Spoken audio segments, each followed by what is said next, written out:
The experts said it was impossible, unthinkable. Organized crime doesn't work that way. It could never happen. But the evidence proved them wrong.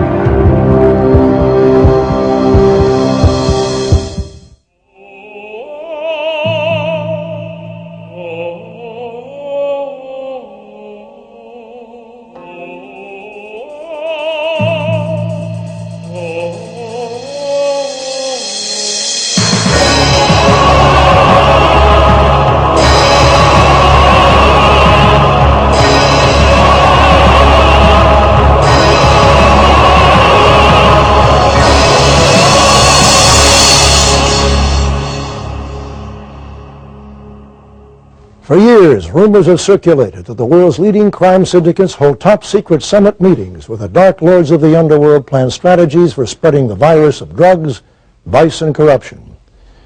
At first, law enforcement dismissed rumors of a United Nations of crime as sheer nonsense. They believed that cultural differences, intense rivalries, and competitive zeal would forever prevent international crime bosses from teaming up in an underworld federation.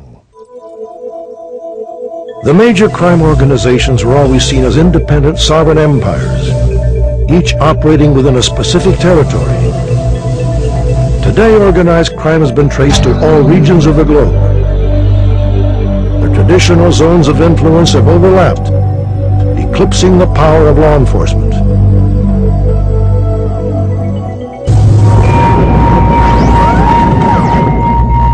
To track the spread of organized crime, computer profiles have been established of the leading international syndicates.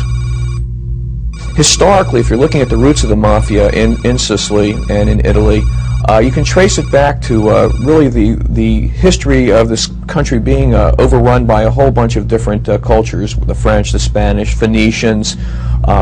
There's never been much of a law enforcement apparatus on the island.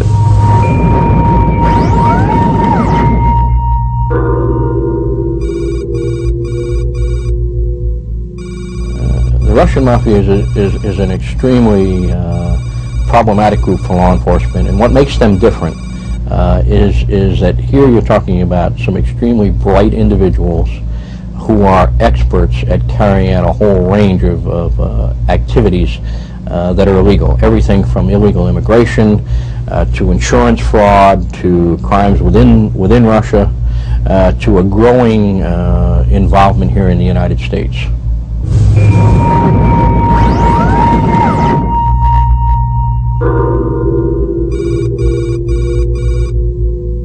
They have a very checkered history. They go back 300 years. But it was only during the 1920s and 30s that they were able to make their mark and prepare the way for what we know as the modern gangs or yakuza today.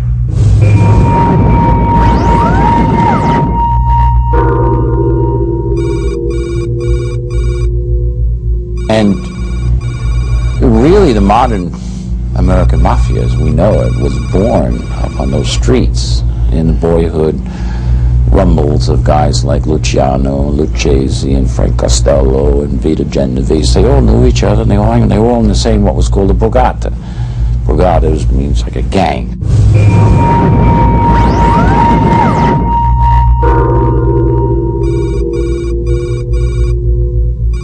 Pablo Escobar, along with the other members of the Medellin cartel, were able to mass market the cocaine, which made it, they controlled everything from production to transportation and distribution. So it became a cartel as opposed to just two independent type groups working together.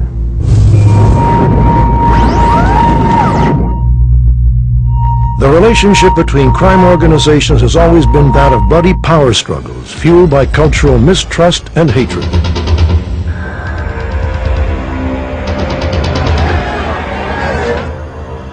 Ever since the 30s, there has been bad blood between the Sicilian and American Mafia. It started when Lucky Luciano and Tommy Lucchese rubbed out their Sicilian don, Joe Masseria. The rising stars of the American underground then hit Godfather Salvatore Maranzano. His murder wiped out Sicilian competition for decades. Since those bloody days on Brooklyn streets, the Sicilian Mafia has hated their American rivals. Naturally, the American Mafia never trusted the Sicilians. Fearful of the competition from the Sicilian heroin empire, Colombia drug lords also disliked the Cosa Nostra. In turn, many crime bosses shunned the Colombians. Who could do business with coke-snorting billionaires, they reasoned. Meanwhile, the chief competitors in the Eastern Hemisphere, the Russian Mafia and the Yakuza, always despised each other. And Japanese mobsters are known to never trust a gangster who isn't Japanese.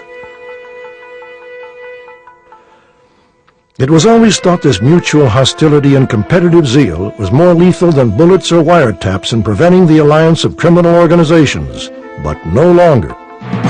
You see alliances among organized crime groups, each of them capitalizing on their strengths, their knowledge of a particular region, and they've also been extremely clever at using the computers for a whole variety of their activities, from promoting drug trade to transferring money around the world to laundering money offshore and using it and encrypting their files so that law enforcement can't even find out what they're up to. It now appears a worldwide merger of the major criminal organizations is underway. If it succeeds, organized crime will be the largest business enterprise on the planet. Ironically, it was a crackdown by law enforcement that sparked the first partnership of international criminal syndicates.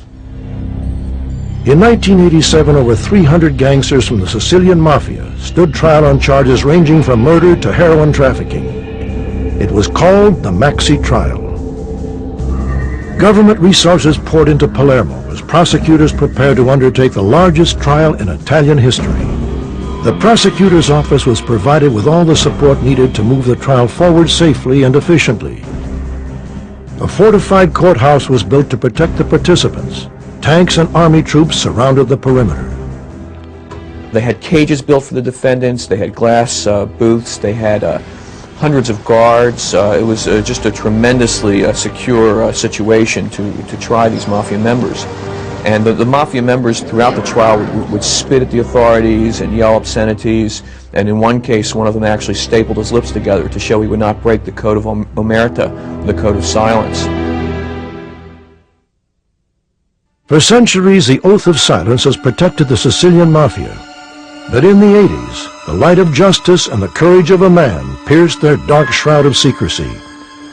Judge Giovanni Falcone believed in the power of law, believed the truth of justice could illuminate the shadow of lies that shielded the Cosa Nostra. Falcone was a man of faith. He never really talked about it very much, but it was his faith in justice and his faith that carried him through, that gave him the strength to go on. Out of the hundreds of mobsters on trial, Falcone had his sights set on Tito Riina, the godfather of the powerful Corleone family. If Falcone could bring down the Corleones, he would drive a stake through the heart of the entire Mafia. But Falcone was up against an extremely cunning and ruthless criminal. He was called the Beast.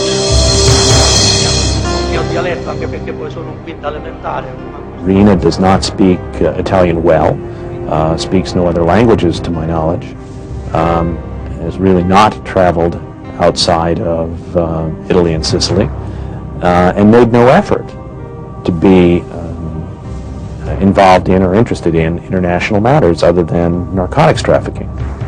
At the same time, he has an extraordinary memory. People say that he never forgot any slight or any favor, and would reward those who favored him and eliminate those who had slighted him. He is known among his fellow mafiosi as an extremely tough, cruel man, a person not given to random violence, but a person whose sort of fundamental instinct is to eliminate anyone who might be of danger to him. The 1987 Maxi trial was a major victory for justice. 300 mobsters were convicted. The nation rejoiced. Falcone was a hero. But his targeted quarry had escaped. The Beast had gone to ground. Convicted and sentenced to a life term, Riina had disappeared, leaving his minions to vent his rage. Mafia members were furious and became like a kind of wounded beast. after the convictions. They were furious. They were furious at their friends in power, and they were determined to make them pay.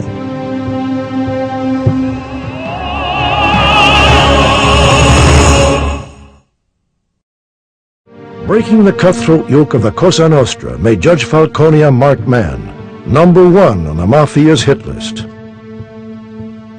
He was protected by bodyguards and bulletproof cars, lived in an apartment that was really more like a bunker. His office could only be entered through a series of doors with cameras looking at who was entering. But he was philosophical about it. He was certainly not fatalistic, believed that the enemy was after him, but wanted to accomplish what he could. Bodyguards, bulletproof limos, escorts of armed officers, all were useless against the wrath of Tito Riina. It was a pleasant day in September of 1992. That Saturday he had traveled down to Palermo to visit his wife, who was a magistrate in Palermo, and was going to be one of his last trips there. And undoubtedly the Mafia knew that and had set out a plan to kill him. They had people in Rome who were able to communicate by cellular phone the moment that Falcone left his office. Someone waiting at the airport would then communicate to people in Palermo. The plane is taken off and it's heading toward Palermo. There were people waiting outside the airport to signal his arrival.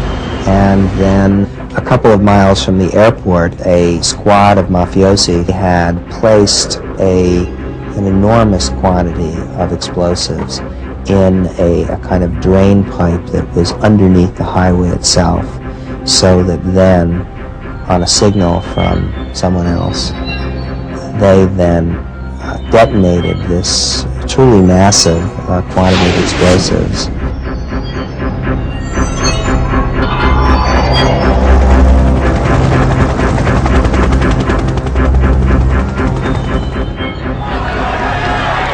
The explosion killed Judge Falcone, his wife, and 3 bodyguards. The assassination had shown the Mafia to be what they always were, animals, led by a man who truly was a beast. The country wanted the Mafia banished from Sicily forever. People were fed up with what was going on. They were fed up with people like Riina. They had lost that sense of support that the Mafia had traditionally had, where the Mafia helps poor people and helps them solve problems, looks out for them, helps them in their times of need and so on. The Mafia was not being seen that way. The Mafia was being seen as a predatory organization, and that the only people being helped were those themselves and perhaps some of the highest level people in the Italian government. Realizing the Cosa Nostra was no longer ruler of their homeland, Tito Riina and other Sicilian godfathers began searching for new opportunities on foreign shores. Before his death, Judge Falcone warned that if the Sicilians were not stopped, they would spearhead the formation of an international criminal coalition. The judge's warning was ignored. But in 1989, a drug trafficker was picked up on a routine smuggling charge. The story he told sent shockwaves through law enforcement agencies. It appeared Judge Falcone's prophecy had come true. State your name for the record. Giuseppe Gaffaro. Where do you reside, Mr. Gaffaro? Palermo, Sicily. Do you have any knowledge of the Corleone family or anyone by the name of Tito Riina? Yes. Yes, a simple word. But if true, Gaffaro broke the Sicilian code of silence. I worked for one of the top men in the Madonna family. His grandfather and Tito Riina. They wanted to make a deal with the Colombians. Questions ripped through the agents' minds. Had they stumbled on a Mafia insider willing to talk? I want full immunity. Or perhaps Gaffaro was just a lying, desperate criminal hoping for a reduced sentence. Okay, Giuseppe. I'm Medellin. In western Colombia, there's a pastoral countryside of cattle ranges and lush green fields. Here reside the massive plantations of the Medellin cartel. In the 80s, much of the cocaine smuggled into America came from Medellin. Each year, the harvest of coca plants yielded billions of drug money for the boss of the cartel, Pablo Escobar. I can't think of any single example of a criminal figure that has ever accumulated a personal fortune the size of Pablo Escobar's. He had women, he had horses, he had beautiful fixtures in his homes, he had an antique car collection, he had all the rest of it. He was a man who liked to spend his money. Pablo Escobar had wealth beyond imagining, all derived from a drug empire that was built on the blood and bones of thousands. Pablo Escobar was a mafia boss. He was a ruthless drug trafficker who probably killed more people than any individual drug trafficker in the history of Colombia. He was a ruthless killer. This man aligned himself with narco-terrorism. He placed bombs on airplanes. He murdered people. Pablo Escobar was no folk hero. He has blood on his hands in Colombia that'll be in their history books for the next century.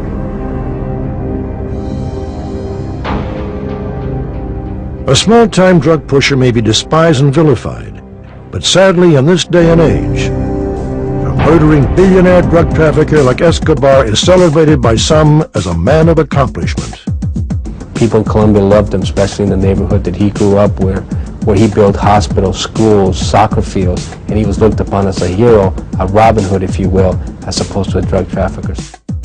He is one of the men that I think, one of the 10, 20, or 30 people of the late 20th century that I think has really counted, has made a difference. Of course, the vast majority of what he did was extremely unfortunate for Colombia, for the world. But he was the architect of the cocaine industry the way we see it today. By the late 80s, Escobar's rise to fame and fortune began a steep decline. The boss of the Medellin cartel was a wanted man, fleeing the combined police forces of Colombia and the United States. Special Agent Ramiro Escudero spent 12 years investigating drug trafficking and money laundering for the FBI's Los Angeles Field Division. So we were, as a government, aware of his power, and we were trying to assist Colombia in either apprehending him or extraditing him to the United States. Do you know the whereabouts of Pablo Escobar? No. Did Mr. Escobar participate in the deal between the Sicilian Mafia and the Medellin cartel? No, it's just Johnny Gotolo, my boss, and his big shot from the Escobar family. Where'd the meeting take place? Aruba.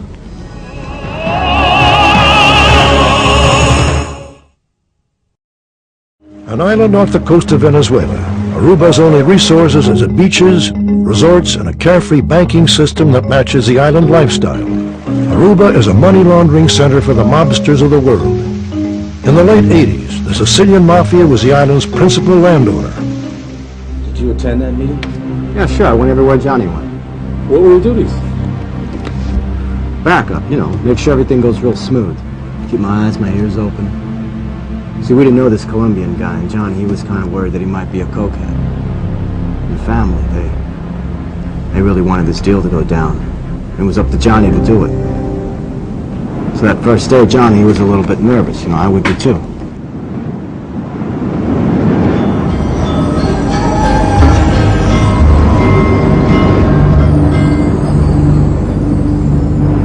You don't ever want to displease Tito Rina.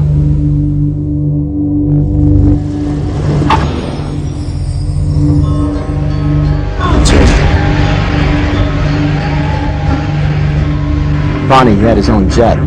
Turned out to be a nice guy, too. He really knew how to enjoy life. Right from the start, he and Johnny got along.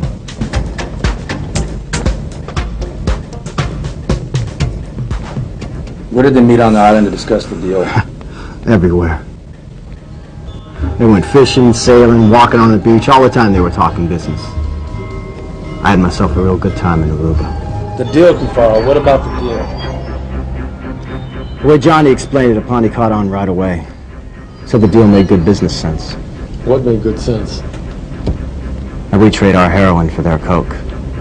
That way the Colombians could move their heroin while we could move their coke in Europe. That's where we had the fronts and the networks, and they didn't. The deal the Sicilian was offering was too good for the Colombians to refuse. Heroin has a higher market value than cocaine, and the Colombians had coke to burn. Plus the distribution costs to Europe were more than it cost to produce the drug. By merging their resources, the two organizations would control the drug market on two continents. Johnny said he was sure the cartel would agree. Timing was right. Like Johnny said, made good business sense. All it took was cooperation. Now Ponte. See, now Ponte, he was the one who suggested we use Big John to move the drugs. Big John. Who's he? Nah, he's a she and she's a ship, freighter. In the river, we loaded a ton of coke. We could have put on 500 tons. But Ponte, he said this was just a trial run. And Big John just took off for Sicily. The ship was to offload at a small fishing village on the west coast. I was ordered to call Ponte as soon as I spotted it. I was at that village for 2 stinking weeks. Big John, she came in though, no problem. What happened then? We offloaded the coke and we put on some heroin for the Colombians. Where did the ship offload the drug? Somewhere in the United States, that's all I know. Other ships followed. Europe was soon buried under an avalanche of Colombian coke distributed by the Sicilians.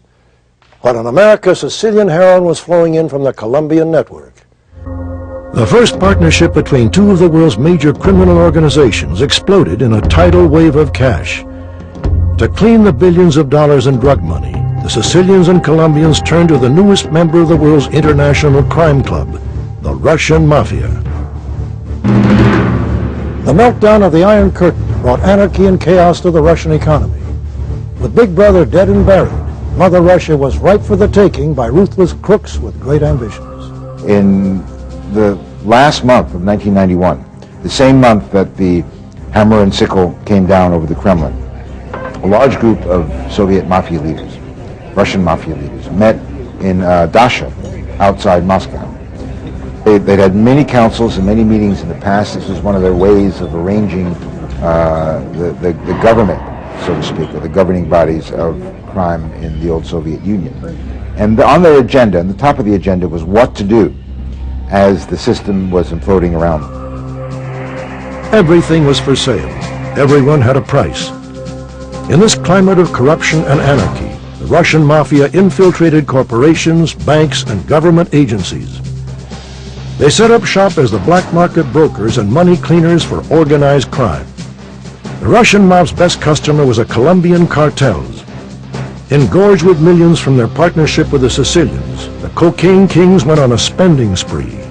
The Colombians lusted for advanced technology and high-tech weaponry. Acting as middlemen, the Russian Mafia sold the Colombians radar jamming technology, munitions, armament, even attack helicopters. U.S. law enforcement was powerless to stop many of the deals between the Colombians and Russians. But one deal they discovered seemed right out of a James Bond thriller. The leading characters were a strip club owner called Tarzan, an undercover agent named Sasha, and a Soviet submarine commander. Some title the operation 20,000 Kilos Under the Sea. Run silent, run deep. Move 100 tons of drugs in a single voyage. It doesn't take a criminal genius to dream up such a scheme, but it does take the combined power of organized crime to make it happen. The plot first came to the surface at Miami's division of the U.S. Drug Enforcement Agency. In the early 90s, Miami was a crossroad of the underworld. Jet-setting gangsters from the Chinese triads of Southeast Asia to the nearby Caribbean posses and the mafia families of New York. All the world's crime organizations had field operations in Miami, but the largest migration of criminals was from Russia. The influx of Russian mobsters to Miami was so great, local FBI, DEA, and immigration service officials had informal meetings at what was dubbed the Little Odessa Room. Here they sorted through a bewildering array of rumors, tips, and leads, shuffling through names they couldn't even pronounce. One name they quickly learned was Vyacheslav Ivankov. I first became aware of Ivankov whenever I was talking to the Russian authorities. and asked them to help us identify the major criminals in the United States that came out of Russia. And they provided me the name of Ivankov. Well, when we first started looking at Ivankov, he was bouncing from one city to another. He was primarily in New York City, but he was in Boston, and he was in Denver, and he was in Los Angeles, and he was in Miami, and he was in San Francisco. Then he may go back into Russia to meet with other thieves. To say that he was the major figure in the United States, yes, he was. There's no question in our mind about it. There was no question in the Russian authorities' mind about it. You have to kind of understand that Ivankov's reputation is even bigger in Russia than it is in the United States. Ivankov began his ascent to the upper regions of the Soviet underground while incarcerated in the brutal Siberian Gulag. Admired by other prison inmates, Ivankov was elected to the status of thief-in-law, a position held by an elite few professional criminals who were powerful, charismatic, and brutally ruthless. In 1991, Ivankov was released from prison. The Russian Ministry of Internal Affairs informed the FBI that Ivankov immediately left for America. His mission? Take control and organize Russian criminal activities throughout North America. Ivankov's base of operation was a Brighton Beach section of New York City. Brighton is cited by the New York press as a center of Soviet emigre organized crime.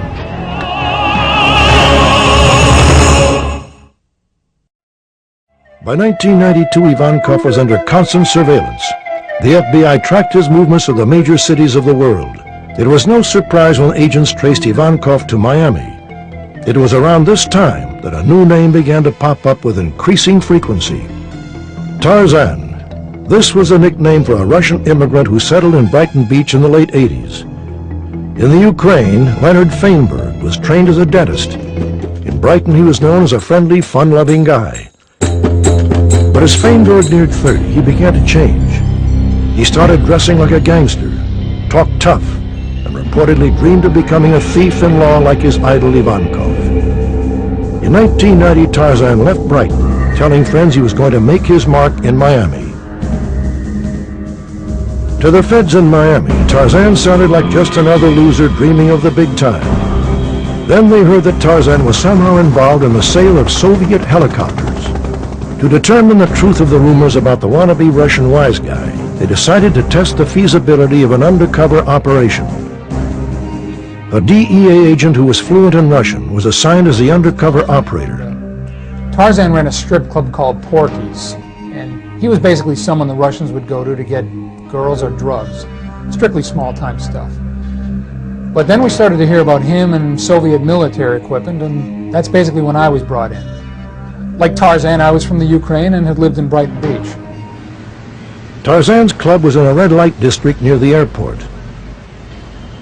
The initial strategy was to attempt contact and determine if it was possible to get the suspect talking.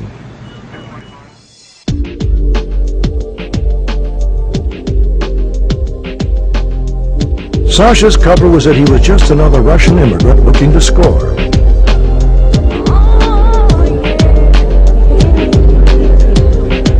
Porky's was a real scumbucket. We couldn't believe that the owner of this joint could be putting together the deals we were hearing about. A police informer who Tarzan trusted was in place. At first, Tarzan was suspicious, until he learned that Sasha was also born in the Ukraine and had lived in the old neighborhood.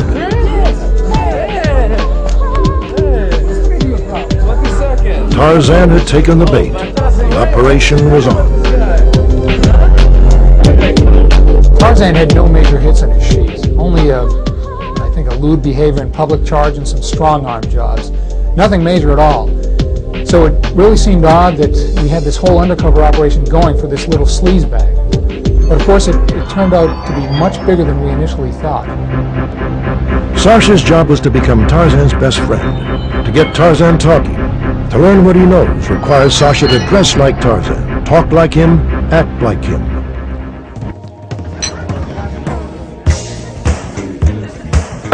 Sasha, we should do business together.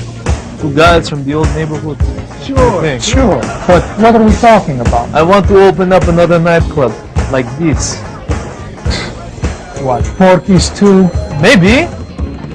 It don't look like much. It makes a bundle. No business. No business is better than money in a club. Money laundering was not what Sasha wanted to What hear. else you got going on? But sooner or later, he knew a guy like Tarzan couldn't resist talking about his big deal. Looks like nightclubs don't interest you. Well, I got something big. Huge. There are these guys I worked with. I supplied them with bulletproof limos, choppers, that kind of thing. Well, they got in touch with me. And get this. They want a submarine. A submarine? Yeah, a sub. A Soviet military submarine with a crew of 25. They want to run drugs up and down the West Coast. Do these guys have the money? Do they have the money? These guys have enough money to buy a whole armada. They're the Colombians. Street surveillance was ordered. A drug smuggling submarine sold by a two-bit punk like Tarzan seemed too fantastic to believe. But the feds were taking no chances. Tarzan's contact with the Colombians was Juan Almedia. The Colombians paid for Tarzan's trips to Russia with sacks of money dropped off by Almedia. Much of the cash Tarzan either banked or spent. Tarzan was on a roll, partying at Porky's, then jetting off, returning with snapshots of subs for sale and boasting about his contacts with the Russian Mafia. But after months, Tarzan seemed no closer to finding a sub. Investigators began wondering if the whole deal was a scam, but the investigation continued. I told Tarzan that we were going to have to look like experts if we were going to fool the Colombians. I told him since I had experience in the Marines, I had the contacts we needed to get all the technical advice. I became Tarzan's sub-advisor. He'd come back from Russia with pictures and questions and all, and basically I'd have to fake my way through it. That was pretty easy to do since he didn't know squat about military technology. I never thought the deal would actually happen, but somehow Tarzan came through. He got his hands on a Tango-class diesel submarine. Tarzan told me that the Russians were practically giving away mothballed Soviet subs because the military's broke. So basically that's what happened. He got a civilian agency to approve it as surplus, and they approved the sale for oceanographic research. He even found 25 out-of-work sailors for a crew, and an admiral who figured that skippering a drug sub would be better than, standing in bread lines. In Russia, a final meeting was held. The sub was waiting at the dock. The admiral by his side, Tarzan made his closing pitch. This is #1 machine in Russia. But the admiral's English was limited, and the Colombian admitted to only speaking Spanish. So Tarzan translated to Almedia, who translated for the Colombian. Since neither knew a periscope from a torpedo tube, communication was difficult. Как сказать, it has very, very good displacement, very good for storage, good for cocaine, very good. Then a problem came up the Colombian heard loud and clear. There is a little problem. Because machine was in storage, it cannot go under. It doesn't submerge right now. No, it cannot. You have to tow it. But it's okay. It's okay because we tow it. We can tow it. Oceanography it's very good. It's very good machine. We can tow it. I got good cover. Cover or no cover, the Colombian wasn't buying that a Soviet submarine in tow to Colombia would not attract attention. Very good cover.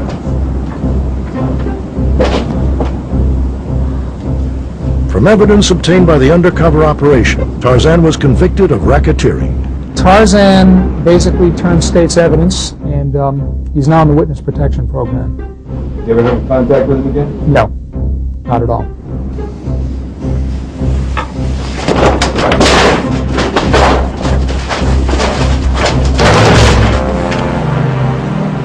The Colombians may have backed out, but the scheme to use a submarine for drug smuggling was a warning shot across the bow of law enforcement everywhere of what can happen when gangs unite.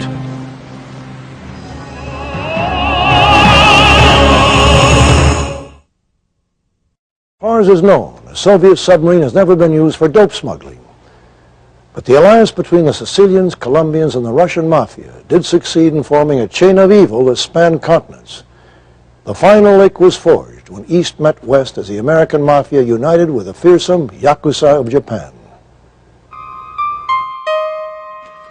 New York was a port of entry for most of Europe's immigrants, and it became the breeding ground for some of organized crime's most notorious members. Al Capone, Lucky Luciano, Meyer Lansky, all came from immigrant families who settled in the Five Points area, a crowded ghetto with a long history of Irish, Jewish, and Italian gang activity. It was here a diverse bunch of ethnic gangs coalesced in the early 1930s. 5 criminal groups or families emerged as a central core of a nationwide crime syndicate generally referred to as the mob. Really, the modern American Mafia, as we know it, was born up on those streets in the boyhood rumbles of guys like Luciano, Lucchese, and Frank Costello, and Vito Genovese. These were guys who were innovative thinkers, they were smart, they were shrewd, they were not educated in the academic sense, but they understood business, they understood markets, they had all the requisite talents to become great businessmen. But for reasons that we don't quite yet understand, they went in another direction. The mob's first big break came when the sale of alcohol was banned in the 20s. Profits from bootleg liquor filled the war chest of America's Mafia. No longer would Mafia families be struggling Italian immigrants from the slums. After World War II, the Mafia expanded their operations, hauling in millions from gambling in Las Vegas and Cuba, and from cash cows such as labor racketeering and narcotics trafficking. With politicians and police across the country on their payroll, the Mafia was on a roll that seemed unstoppable. Today, Mafia godfather John Gotti is in jail, and the old generation of Dons have retired to the golf course. Their successors are often brash, stupid, and inexperienced. Good news for law enforcement, as former FBI agent Jules Bonavolonta explains. The new leaders, the leaders of today, the second and third team, as I have always called them, they're tied not by honor, respect, and family. They're tied by the economy. They're tied by money. They're tied by greed. And greed and money, those ties are much easier to break than honor, respect, and family. So what we're finding is a much less competent Mafia leader today. You know, you ever see those charts? You know, the original Neanderthal or the Lucy, wherever it is, the earliest man, they look sort of ape-like. But as the time goes on, they get smarter, their brain cases get bigger, and now they're erect Homo sapiens in business suits. It's the opposite way here. By the 80s, the American Mafia was seen as the poor relative of the international crime family. Recently, there has been disturbing evidence the Mafia is on the rise, aided by an ally from the East. They began as warriors, protecting the interest of feudal lords. In the 16th century, they became noble protectors, fighting for the rights of the common people. With these roles came power, and power tends to corrupt. Today, the Yakuza are among the wealthiest and powerful of organized crime syndicates, also the most corrupt. In the 60s, the Yakuzas first established a beachhead into America's underworld. It was in the tropical paradise of Hawaii that the gang from the East met their counterparts from the West. Yakuza members often served American mobsters when the Japanese were working as kitchen help in Hawaiian restaurants. Like they say, the Japanese are a patient people. 3 decades later, estimates rate Yakuza investment in American business at $1 billion annually. Now the Yakuza and the American mob conduct joint ventures to the gambling oasis of Las Vegas or Atlantic City. The Yakuza charters planes and fills them with high rollers. Once on American soil, the Mafia takes over the operation. The mob provides luxury accommodations, sex if desired, supervises the action at the tables, bankrolls the losers, and sends enforcers out to collect.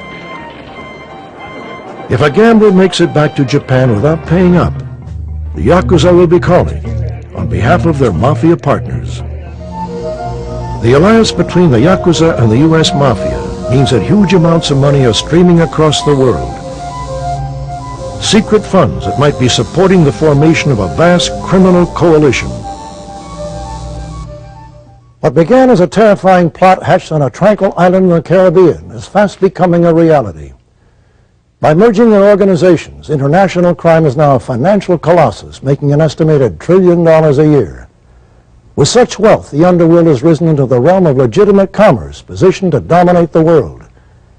What can be done to stop the growth of this global menace? From the past, we know traditional methods are failing. Judge Falcone finally did get his man. 2 years after Falcone's assassination, the beast was captured. Tito Riina is now serving a life sentence, but today the Sicilian Mafia remains stronger than ever. A few years after the historic Aruba deal, the celebrity coke king Pablo Escobar was gunned down while fleeing from police. Today the world's appetite for coke is still fed from the deadly harvest at the plantations of Medellin. Johnny Galatolo was arrested on narcotic smuggling charges. Waldo Aponte's whereabouts are unknown, but the partnership they brokered between the Sicilian Mafia and Colombian cartels continued. The Russian mob boss Ivankov is currently serving a 10-year sentence, but Russian crooks say an American prison term is a vacation compared to the Gulag. The wannabe Russian mobster did make his mark in a way. Leonid Feinberg gave names and testimony against the Russian Mafia and is now under federal protection. Tarzan's a marked man, and the Russian Mafia's deadly presence in America continues to grow.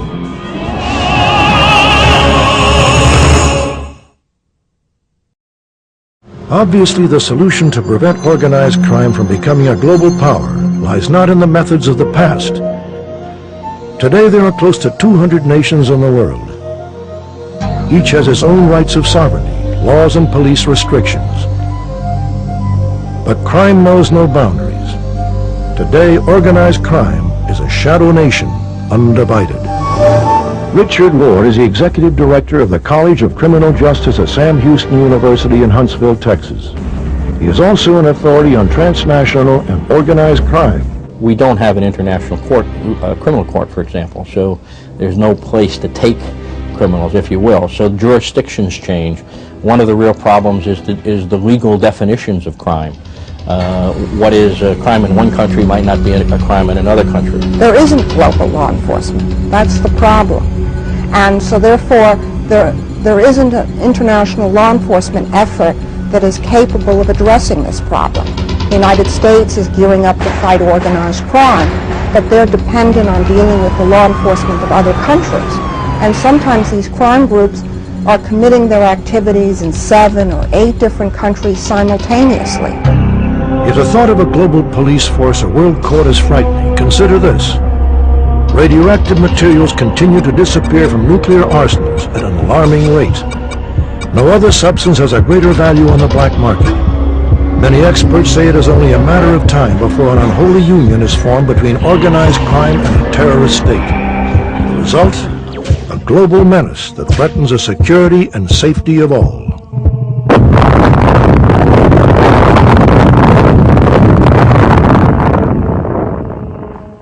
Organized crime is an outgrowth of a world whose common history is that of war, violence, and bloodshed. In the 20th century, the worship of wealth has reached a zenith among the industrialized nations of the world. As long as societies lust for power, neglect the poor and unfortunate, and promote materialism, organized crime, no matter its origin or language, will continue to plunder the world, enriching itself from our own weakness and greed. I'm Robert Stack. Thanks for joining us.